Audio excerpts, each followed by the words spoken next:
bem, nós hoje vamos dar nossa aula 17, né?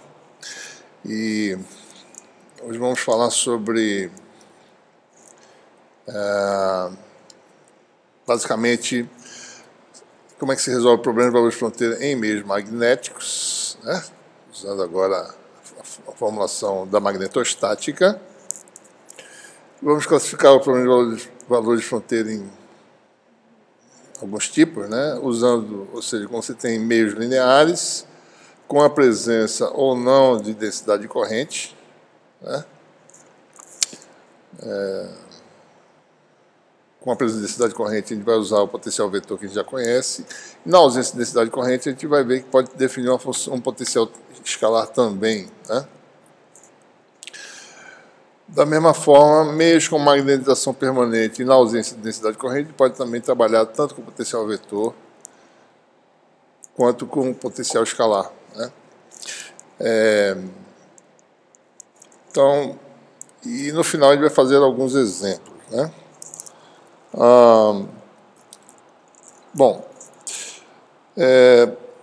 Vamos começar inicialmente com meios lineares, né? Em que a densidade de corrente é diferente de zero, e vamos ver como é que a gente faz para resolver problemas usando potencial vetor, né? O formalismo inicialmente. Você tem aí o divergente de B igual a zero, né? Como sempre, e por causa disso B igual a rotacional de A, como nós já falamos anteriormente. Vou marcar isso aqui como uma condição I, né? O rotacional de H igual a J, nesse caso J é diferente de zero, né? Como o meio é linear, então H e B são relacionados pela permeabilidade do meio, que é μ, né? B igual a μH. Então, jogando nessa equação, você tem rotacional de B sobre μ igual a J, né? Sendo o meio homogêneo μ, a linearidade é essa relação. A homogeneidade é isso, saída da derivada, você fica rotacional B igual a μ vezes J, e B igual a rotacional de A. Então você tem uma operação dupla do rotacional, né? Em cima do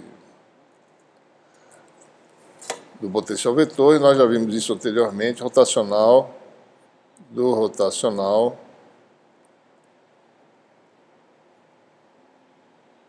de A, né? Igual a gradiente do divergente menos o laplaciano de A, né? E no gauge de Coulomb, né, a gente mostrou que o divergente de A dá zero, né? Então você tem laplaciano de A. O rotacional do rotacional, no fundo, é menos o laplaciano de A. Então, essa equação aqui fica laplaciano ou seja, menos laplaciano de A igual a menos μJ, e você tem uma equação diferencial, né? Esse aqui é o gauge de Coulomb, né? Laplaciano de A igual a menos μ vezes J, você tem uma equação diferencial de segunda ordem, né? Que nós precisamos resolver. Essa equação diferencial, parecida com a equação de Poisson, né? Que precisa ser resolvida, só que é uma equação envolvendo o vetor, né? Ou seja, então não é tão simples resolver essa equação, a menos que você saiba a direção de J. Em geral, se a direção for fixa, fica mais fácil de resolver, porque A é paralela a J, essa equação pode se transformar numa equação mais simples, né? Dependendo aí do sistema de coordenadas, né? Bom, uma segunda situação ocorre quando a densidade de corrente é zero, né? Por exemplo, você pode ter uma esfera, a gente vai fazer um exemplo hoje, né?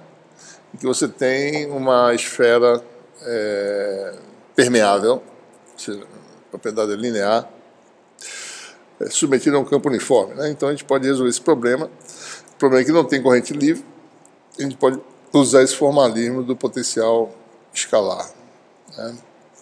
Então, quando J igual a zero, isso aqui é sempre verdadeiro, divergente de B igual a zero, rotacional de H igual a zero. Então, se o campo H é rotacional, ele pode ser obtido do gradiente de função escalar. Para manter uma semelhança com o caso elétrico, a gente vai botar um sinal negativo, né? Só que agora esse potencial escalar não tem o significado físico do potencial elétrico que nós conhecemos, né? Então, deixa eu fazer só uma coisa aqui. Deixa eu sair dessa tela. Acho que essa tela cheia aqui está fazendo... Aqui, ó. Deixa eu fazer uma coisa. View, Exit for Screen. Acho que isso está causando um probleminha. Vou fazer assim que é melhor. Talvez funcione melhor agora. Está enganchando aqui minha caneta. Bom, então quando você tem divergente de B igual a zero, rotacional de H igual a zero, então H pode ser obtido do gradiente de função escalar, sinal negativo para manter semelhança, meio linear, B igual a μH, então você tem divergente de μH igual a zero, μ sai da derivada, fica divergente de H igual a zero, e H é a mesma gradiente de φ, então fica divergente do gradiente que dá o laplaciano da função escalar, né? Ok?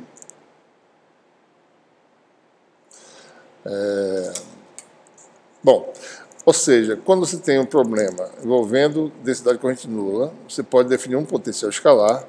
A unidade, né, desse potencial, a gente pode ver aqui, isso aqui é ampere por metro, isso aqui é 1 sobre metro, né?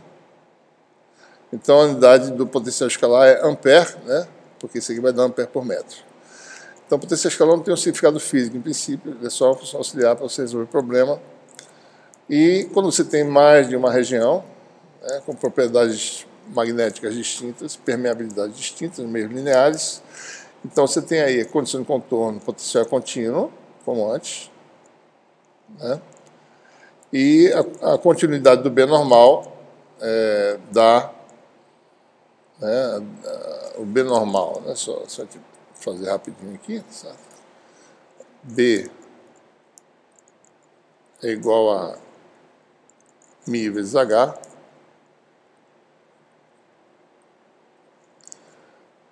que é igual a menos μ gradiente de φ, M, né?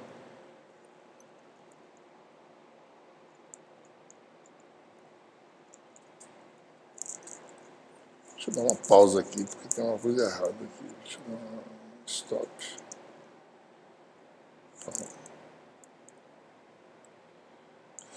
Deixa eu só apagar aqui. Só refazendo a conexão aqui que começou a não funcionar direito o sistema, acho que agora vai funcionar melhor, né? Bom, então continuando com a nossa discussão, nós temos aí, você observa que eu tive que ligar o projetor para evitar um problema que estava sendo recorrente aqui nessa gravação. É por isso que tem uma tela lá atrás, tá certo? Então vamos continuar. Bom, então, como a gente ia falando, né? Então a gente tem que resolver uma equação diferencial de segunda ordem, a equação de Laplace, né? Não é equação de Poisson, no caso, equação de Laplace, quando meios são lineares, e as condições de contorno são continuidade potencial na interface, e B normal é contínuo, que a gente estava falando exatamente sobre isso, né? B igual a μH, que é menos μ gradiente de φ, e B normal a interface, né, é simplesmente B escalar normal, que é a projeção do gradiente, menos μ n escalar o nabla, aplicado ao potencial magnético, né? Isso aqui nada mais é que a derivada em relação à coordenada normal, né? E com isso você tem a continuidade né, do produto μ derivada normal, certo? Então são as condições de contorno que a gente usa para esse tipo de problema, né? Bom, então o que nós temos aí? Quando J é igual a zero, você pode usar potencial escalar, né, J diferente de zero, você pode usar potencial vetor, e também para J igual a zero, pode usar potencial vetor. Ele só está mostrando como que seria o caso de uso do potencial escalar. Bom, mesmo com magnetização permanente e densidade de corrente zero, você pode usar tanto potencial vetor como escalar. Uso de potencial vetor, nós já vimos anteriormente como é que é, ou seja, o potencial vetor usando materiais que têm a magnetização permanente, você vai ter corrente de magnetização de superfície e volume. Né? Então, só para mostrar mais ou menos como é que é o problema de velocidade fronteira, você tem B igual a relação constitutiva, igual a M0H mais M. M é conhecido, né? Se J for igual a zero, rotacional de H dá zero, B rotacional de A, mesma coisa, rotacional de H, né? H é B sobre M0 menos M, certo? Então você fica com rotacional de B igual a M0 rotacional de M, mais uma vez joga aqui dentro o rotacional de A dentro de B, usa a identidade, usa o fato divergente é igual a zero, você fica com a equação diferencial agora, né? Do tipo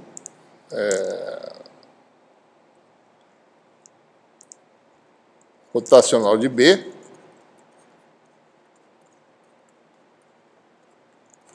igual a M0 rotacional de M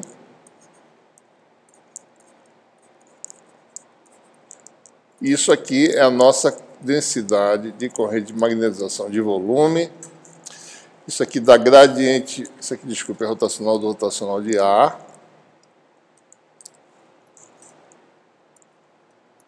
Gradiente do divergente, que é zero, né? A gente já sabe, no gauge de Coulomb, menos Laplaciano de A, igual a M0JM, você fica com Laplaciano de A,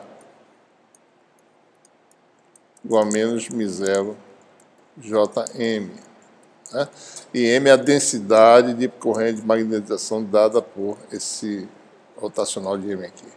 A solução disso, né, em geral, você vai ter um volume de material magnetizado, ele pode estar imerso no vácuo, né, com a magnetização permanente, quer saber o campo desse material. Ora, então a gente sabe que quando você integra, né, você vai ter a contribuição de volume. Se você integra no volume V, você vai ter a contribuição de volume, JM. Né? E a contribuição de superfície, que é aquela componente que a gente discutiu anteriormente, M vetorial N. Né? E aí você teria a solução integral, por exemplo, do potencial vetor, a solução dessa equação diferencial. É claro que isso é a solução se você não tem outras situações ou outras restrições. Se houver alguma restrição, então a gente tem que usar as técnicas, né, de solução usando possivelmente funções de Klein ou outras técnicas. Certo? Bom, mais uma vez, né, para materiais com magnetização não nula, né, e J igual a zero, a gente pode também usar um potencial escalar. Né, uma vez que rotacional de H é zero, então o campo irrotacional pode ser escrito como gradiente de função escalar. Aparece novamente nosso potencial escalar magnético. Né? Essa relação divergente de B igual a zero tem agora divergente de M0H mais M. Então você obtém que divergente de H é menos divergente de M. E isto aqui, certo? É como se, dado M, né, eu calculo divergente de M. Então, eu tenho rotacional divergente de H igual a menos divergente de M. E, com isso, eu defino algo parecido. Né? Se eu comparo isso aqui com o vetor densidade de fluxo elétrico, é como se isso aqui fosse uma densidade de carga magnética fictícia. Né? Ou seja, a gente está só definindo um termo aqui de não homogeneidade, que aparece, para eu ter semelhança com o que eu já fiz com o campo D. Então, tudo se passa como se de fato uma carga magnética de densidade ρm dada por menos divergente de M. Né? E com isso, você tem uma equação É uma densidade de carga magnética, entre aspas, né? Quem sabe que carga magnética mesmo não existe. Mas essa carga magnética fictícia teria um significado. Definição dessa densidade de carga magnética é 1 sobre metro vezes ampere por metro, que é a unidade de magnetização, que é ampere por metro quadrado. Então, essa carga magnética tem uma densidade que é dada em ampere por metro quadrado. Né? E se eu jogo agora divergente de H, que por sua vez é menos gradiente de φ, né? Então eu tenho Laplaciano de φ igual a divergente de M, que é menos ρm. Ou seja, você fica com a equação de Poisson para ser resolvida. Né? Certo? Então esse é o problema que tem que resolver. Laplaciano de φm, achar a função potencial sujeita a condições de contorno, né? E você tem aí a densidade de carga magnética. Você tem aí uma lei de Gauss equivalente a essa equação diferencial, que o fluxo desse vetor H dá a carga magnética envolvida, certo? Né? Que é simplesmente integral de volume dessa quantidade. Né? Se você está numa fronteira entre duas regiões, como a densidade de carga magnética é menos divergente de M, né? Você tem meios distintos, certo? Em que a magnetização sejam dadas, M2 e M1. Se eu aplicar a lei de Gauss, né, nesse cilindro, eu vou ter uma condição de descontinuidade da componente normal de H,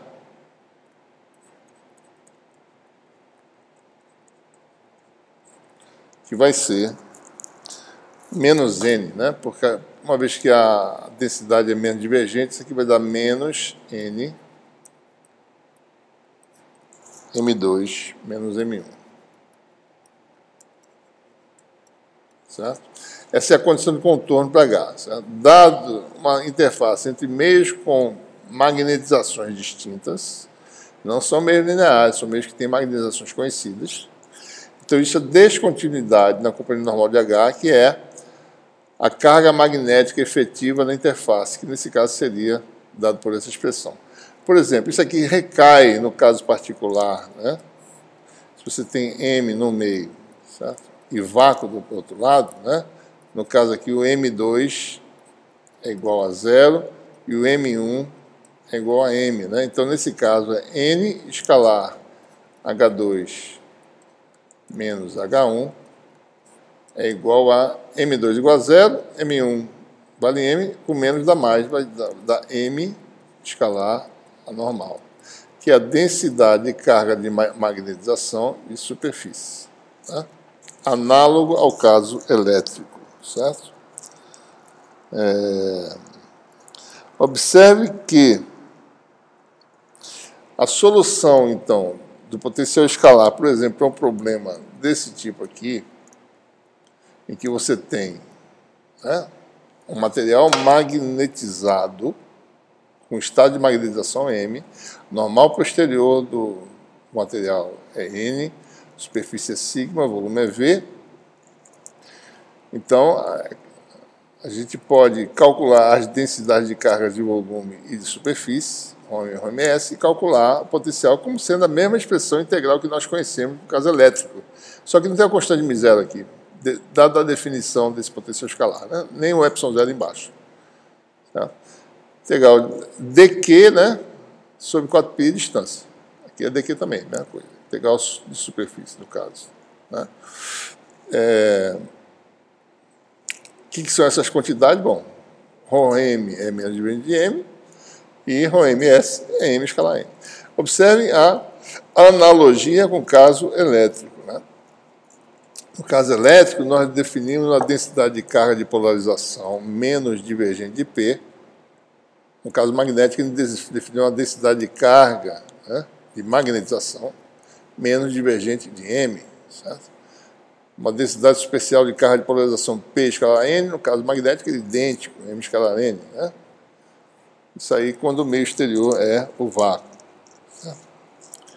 É importante observar que esse termo, eu sempre gosto de repetir isso, esse termo aqui aparece como resultado da integração do ROM em todo o espaço. Tá? Se eu integrar em todo o espaço, ao invés de integrar só no volume, quando eu integro só no volume, eu separo as contribuições advindas do volume, propriamente dito, e o que acontece devido à variação abrupta de M na interface. Essa variação abrupta dá origem a esse termo de superfície aqui. Esse é um ponto de vista. Né?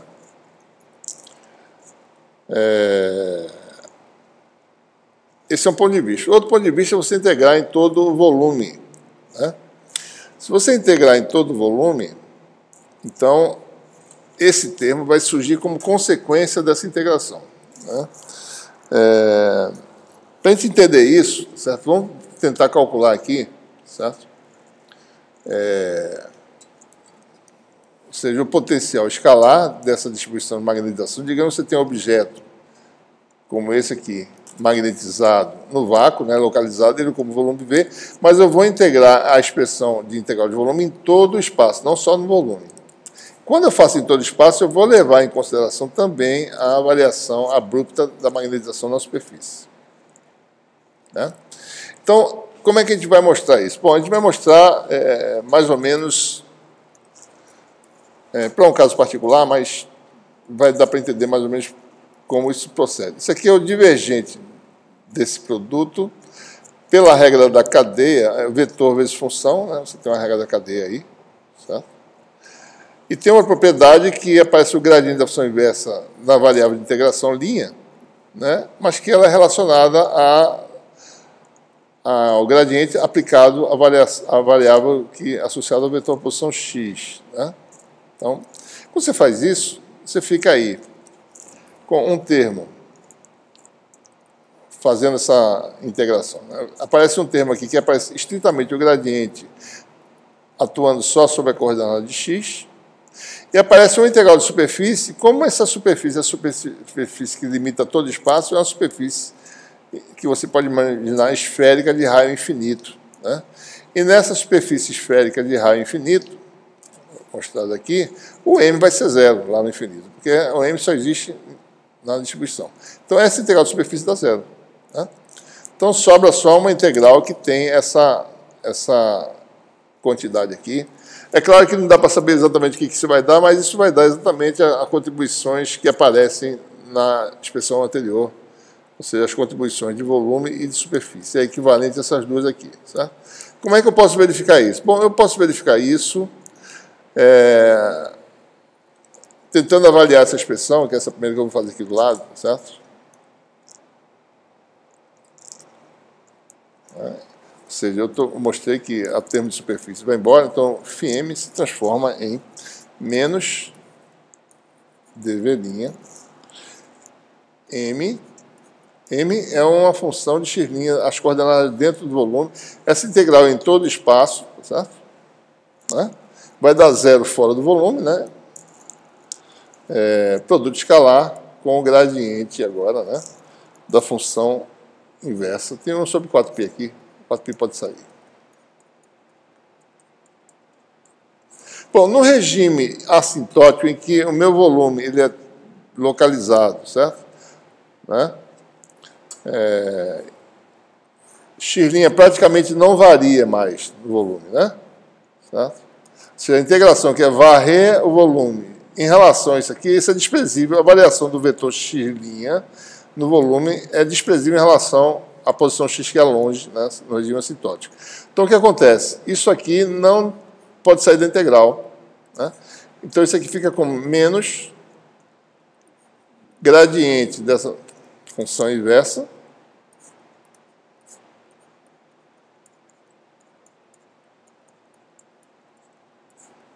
integral de volume, produto escalar, né, com a integral de volume de M. Né? Isso aqui nada mais é do que o momento de dipolo da distribuição. Então, como é que fica o potencial escalar? Menos M sobre 4π, produto escalar com o gradiente, né, da função inversa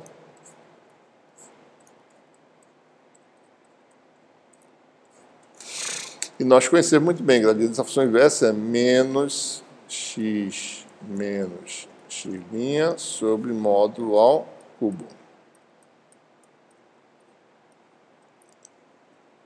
E aí você fica com, vou botar aqui, né?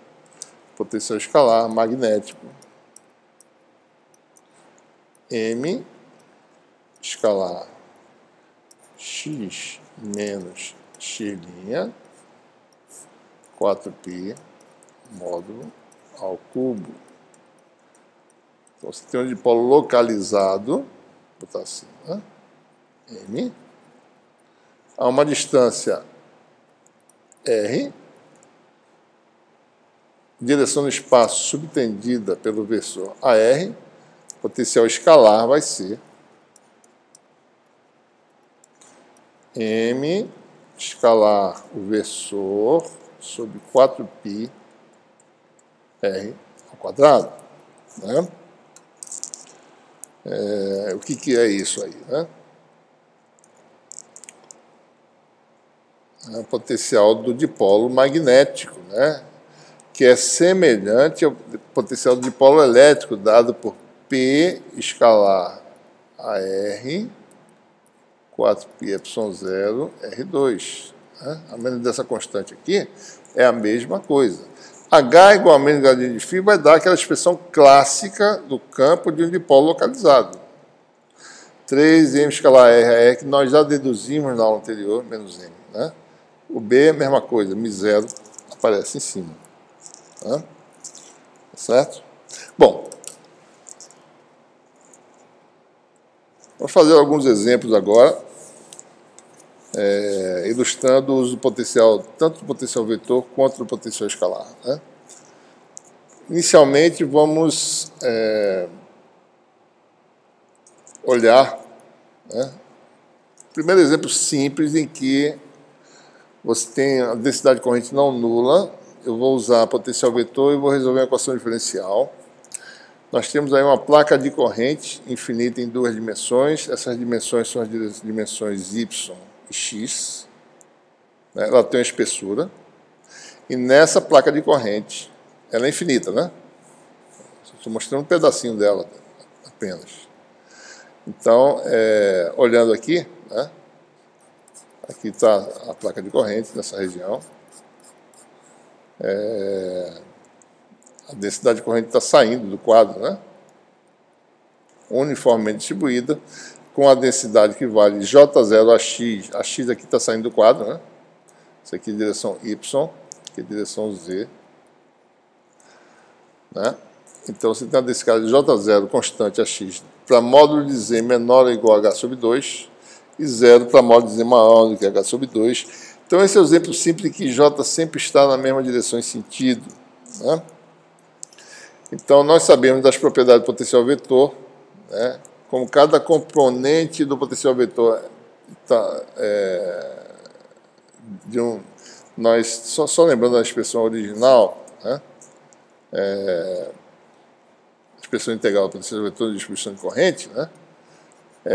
A contribuição de um elemento diferencial é m0 dv' j de x' sobre 4π módulo ao cubo. A expressão mostra que A e J são na mesma direção, né? Em princípio. Então, se todas as linhas de corrente estão na mesma direção, A também vai estar. Certo? Além disso, há assimetria de relação tanto na direção Y quanto na direção que sai do quadro, na direção X. Né? Então, o potencial escalar, o potencial vetor só vai depender de uma coordenada, que é a coordenada Z. Então, é o vetor que está na direção X e só depende de Z. Tá?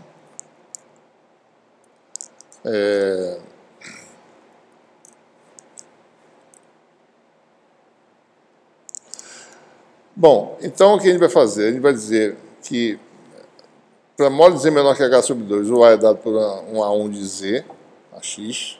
Né? Na parte de cima, o A é dado por um A2 de Z, AX. E na parte de baixo, Z menor que menos H sobre 2, A é dado por 1 a 3 de Z a X. A equação diferencial em cada caso, né, envolve o Laplaciano de A, certo? Laplaciano de um vetor que só tem uma componente, no caso é A igual a AX de Z, né? Então, nesse caso, Laplaciano de A vai ser AX, Laplaciano de AX, e, por sua vez, como AX é uma função escalar só de uma variável, isso aqui vai dar a derivada em relação à variável independente, D2 AX dZ2. Tá? Então, nós temos aí, na região 1, Laplaciano de A, né, é menos μ0J0, então você chama de A1, a componente X, D2A1 dZ2 é dado por isso, e duas integrações levam a essa solução geral, né, dentro da camada de corrente, uma função quadrática, né, de Z. Certo? Na parte de cima, Laplaciano de A2 dá zero, a função é linear. Né? E na parte de baixo, a função também é linear. Okay? Bom, uma propriedade importante, né, é que, como é sempre paralelo a J, ele não vai mudar de direção, né, se você tiver em pontos equivalentes em relação à sua distribuição. Então, olhe para a distribuição. Aqui, a densidade de correntes toda sai do quadro, né?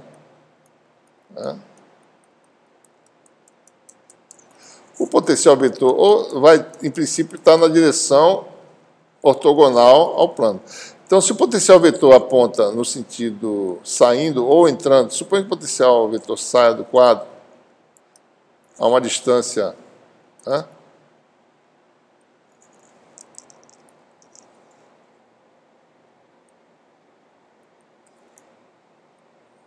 digamos que na coordenada Z igual a H, né, o potencial esteja saindo.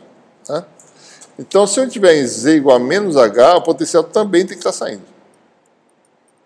Não tem nenhuma razão para ele mudar de sentido, né, uma vez que ele está na mesma direção do J, né? Então não tem razão para ele mudar de sentido. Então aqui eu teria uma solução também assim. Ou seja, o A2, que é o potencial aqui é o A3, né? Certo? Então, a propriedade é que A2 de H sendo número positivo, é igual a A3 da coordenada H negativa, que é A3 de menos H. Essa é a primeira propriedade que a gente tem que lançar a mão aqui nessa análise, né? Certo? A2 de H igual a 3 menos H, simetria. Não posso mudar o sinal por nenhuma razão do potencial. Né? Então, você tem aí a relação linear que vale do lado de cima igual a relação do lado de baixo com H trocado. Como isso é válido em qualquer valor de H, então essa é uma equação cujos coeficientes tem que dar zero. Ou seja, C mais E igual a zero é igual a menos C, e D igual a F, né, no caso. Então, a solução seria A2 de CZ mais D e A3 menos CZ mais D, que pode ser condensado numa única solução, né, tanto na região Z maior que H sobre 2, como na região Z menor do que menos H sobre 2, você tem o módulo de Z mais D. Né? Posso manter esse deixa, a gente comenta sobre ele. Da mesma forma, na região entre placas, A tem que ser uma função par, tá certo? Pois A é paralelo a J. Né? Então, o A1, que é a solução dentro, que a gente tem a solução geral, que a gente acabou de obter, certo? Né? Então, essa função tem que ser uma função par. Né? E, obviamente, só vai ser atingido se A for nulo. Né? Certo? Isso aqui não muda de sinal, isso aqui também não. Então, a conclusão que a gente vai ter é que A igual a zero. E ficamos aí com a forma mais ou menos parcial da nossa solução para o potencial vetor. A1, a função quadrática, sem termo linear. E do lado de fora, tanto acima quanto abaixo, você pode usar essa função CZ mais D. Né? Observe que o potencial vetor é uma grandeza auxiliar, né? Eu vou obter o campo. Né? Quando eu obtenho o campo, tem que derivar o potencial.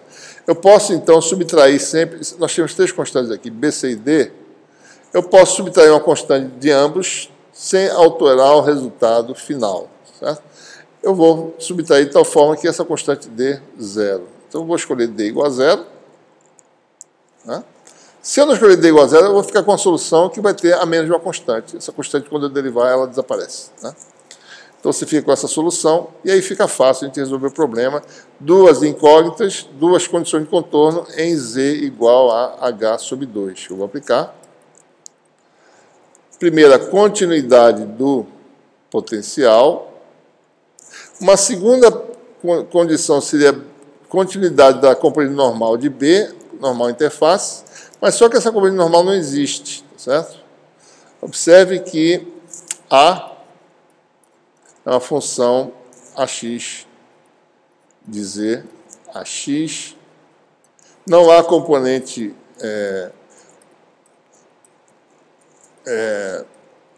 na direção Z, né? Porque eu teria que ter a derivada. Eu não posso ter dependência em Z, né? Para poder ter uma componente Z. Como é rotacional, é a derivada cruzada, eu não vou ter essa componente. Então, não tem B normal nesse problema, o B normal interface não existe. Então, a gente vai para o H, tangencial é contínuo, uma vez que não existe corrente de superfície no problema. Então, HY1 igual a HY2, lembrando que o Y é essa direção aqui, certo? HY, né? H tangencial é contínuo, né? E com isso a gente resolve, ou seja, determina B, calcula H, relaciona, né? Calcula rotacional de A, que é igual a B, você tem aí a conexão entre A e derivada de A. Então, a relação de continuidade de H tangencial é derivada de AX em relação a Z ser contínuo. Né? E com isso nós obtemos as soluções para as constantes. Aqui está a solução final, né, para o A, solução quadrática. Né? E disso aqui a gente obtém o B, né? B igual a rotacional de A, e vai obter uma solução que a gente já esperava, certo? O campo varia linearmente, dentro da placa o campo varia linearmente, vai ver já já essa direção, sinal negativo aqui, e fora ele tem esse comportamento. Se Z é positivo, ele está apontando no sentido menos Y, dado J0 positivo, e se for Z negativo, isso aqui muda de sinal, fica na direção de AY, né? Então, se a gente observar aqui mais ou menos a configuração de campo, né? Campo, imagine que isso aqui são linhas de corrente, né? Então, a circulação nesse sentido é a corrente envolvida, né? Então o campo está para cá no sentido constante, como se fosse um plano infinito, mesma coisa, mesmo comportamento, né? E dentro o campo vai variar do valor negativo de uma superfície, vai reduzir até zero, linearmente, e aumentar até o máximo. Isso aqui, na realidade, vem linearmente. Né? Não está muito bem desenhado, não, é mais ou menos assim. Certo? Não tem isso aqui, não. Aumenta linearmente dessa forma. Já o potencial vetor é uma função quadrática, né? Que emenda, do lado de fora é linear, do lado de dentro é quadrática, né? E isso aqui emenda continuamente. Certo? Okay? Então, só uma ilustração de como resolver um problema usando potencial vetor, resolvendo uma equação diferencial, simples, né, no caso. Certo? Segundo exemplo interessante, os dois exemplos seguintes vão ser usando potencial escalar para a gente ilustrar algumas propriedades interessantes. Né? Esse é um exemplo que nós já fizemos no caso de elétrico, né, uma esfera dielétrica numa região de campo uniforme. E agora nós temos uma esfera permeável em região de campo uniforme. Na ausência da esfera, o campo era constante, digamos H0 na direção Z. A gente coloca a esfera, a esfera puxa a linha de campo para dentro. Né? E você tem aí essas condições de contorno. Né? H é constante, para R é muito grande. Né? E esse é um problema em que J é igual a zero, podemos usar o potencial escalar, e aí é o problema de meio linear, né? Esse aqui é um meio de permeabilidade μ, aqui fora é vácuo, μ0. Então, é resolver a equação de Laplace, né? Dentro e fora da esfera. Nós já sabemos que o potencial depende, né, de R e de θ, e vai ser dado como uma expansão em polinômios de Legendre, PL, né? Nós teremos aí essas expansões, né, tá certo? Em cada região. Nós já resolvemos isso antes, nós sabemos que só vai ter um termo L igual a 1, né, devido à condição de contorno no infinito, né? Só tem um termo L igual a 1. Dentro, para evitar singularidade, você teria uma função R menos 2, mas ela não pode estar presente porque senão o potencial seria infinito na origem. Então não tem esse termo, você tem um termo linear. Do lado de fora você tem esse campo, né, essa potencial.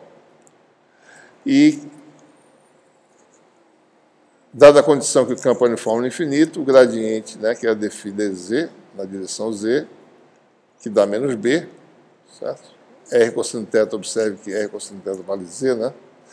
Então vai dar menos b igual a zero, você já tem a determinação de uma constante, ficam faltando duas, e essas duas são obtidas satisfazendo as condições de contorno em R igual a potencial contínuo, e o B normal é contínuo, aquela condição de contorno que a gente mencionou anteriormente, e resolvendo isso você tem aí, né, tem aí as derivações, tem então o resultado final, que já foi parecido com o resultado obtido anteriormente. Dentro você tem um campo constante, porque isso aqui vai me dar um campo H igual a menos gradiente de φ, vai dar menos 3 sobre μr mais 2, H, 0, a z. Menos não, mais, né? Porque é menos gradiente, certo? Então o campo dentro está na mesma direção e sentido do campo fora. Certo? Tá? E dentro o campo B é μr, só lembrando, μr é a permeabilidade relativa, né? μ sobre μ0 da esfera. E B igual a μh dentro. Né? Então, é só multiplicar por μ, aqui você tem o campo B. E do lado de fora você tem a soma do campo original, que dá o campo, quer dizer, o potencial vai dar um termo que vai fornecer um campo constante, campo de fora, mais o campo do dipolo, como a gente já discutiu anteriormente, né? A gente mostrou isso antes. Certo? Muito bem, para concluir, a gente agora vai mostrar mais um exemplo usando potencial escalar, usando agora o conceito de cargas magnéticas. Né? Então, vamos considerar agora um exemplo da esfera magnetizada permanentemente. Né? E a gente quer saber o efeito magnético dessa esfera. Né? Então, esse é aquele exemplo clássico, J igual a 0. E M é dado, constante. Né? Então, o que a gente vai fazer? Vai usar as cargas magnéticas que a gente acabou de falar. Né? Seu problema é que a magnetização é dada.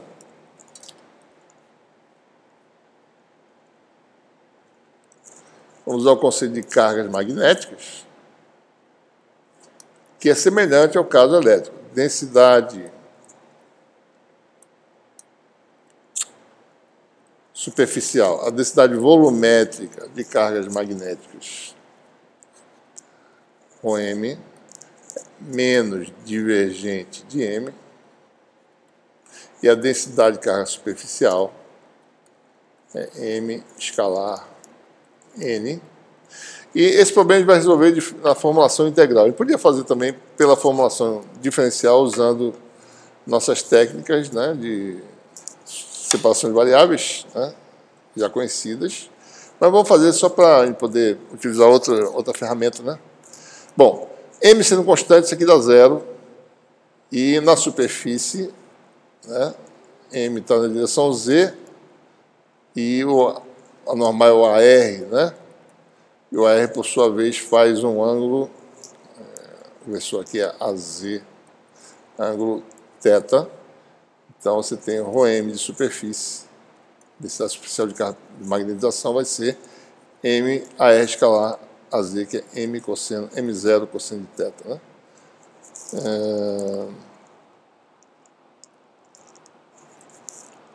M0 é a magnetização, componente da magnetização, né? Então, o que nós temos, né? Só lembrando, né? Nossa formulação é potencial escalar, é dado pela integral de volume, né?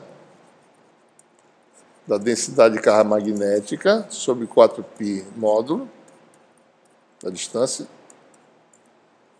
mais o termo de superfície, né? ρms, no caso, sobre 4π módulo, né? Muito bem, então, aqui fica só o termo de superfície, né? O termo de volume foi embora, porque deu zero. O elemento de área é A2 de ômega é seno θ de θ de φ. Então temos essa integral para resolver e nós usamos agora a nossa técnica de expansão da função inversa em harmônicos esféricos, né? Então, quando você faz isso, observe que tem variável de integração e a variável θ e φ associada ao ponto de observação. Então, quando a gente joga na expressão,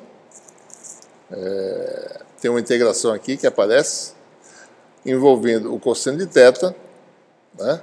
Seno θ de θ de φ é o d ômega, diferencial de ângulo sólido, e aparece o y'lim conjugado de θ'φ', e o cosseno de θ', por sua vez, é raiz de 4π sobre 3, y10 de θ'φ'. Então, nós temos uma integral que é simples de resolver, que é o fator do cosseno de θ, que está aqui, y'm, y10, e essa integral só dá não nula para L igual a 1 e M igual a 0. Né? Esse é o resultado da integral. Então, ficamos com esse resultado. YLM delta de L1, então Y1, 0 de θφ. Y0 é raiz de 3 sobre 4π cosseno de θ. Então, ficamos com a resposta final para o potencial. Estou esquecendo de botar o M, isso não tem muita importância, né? Escalar magnético.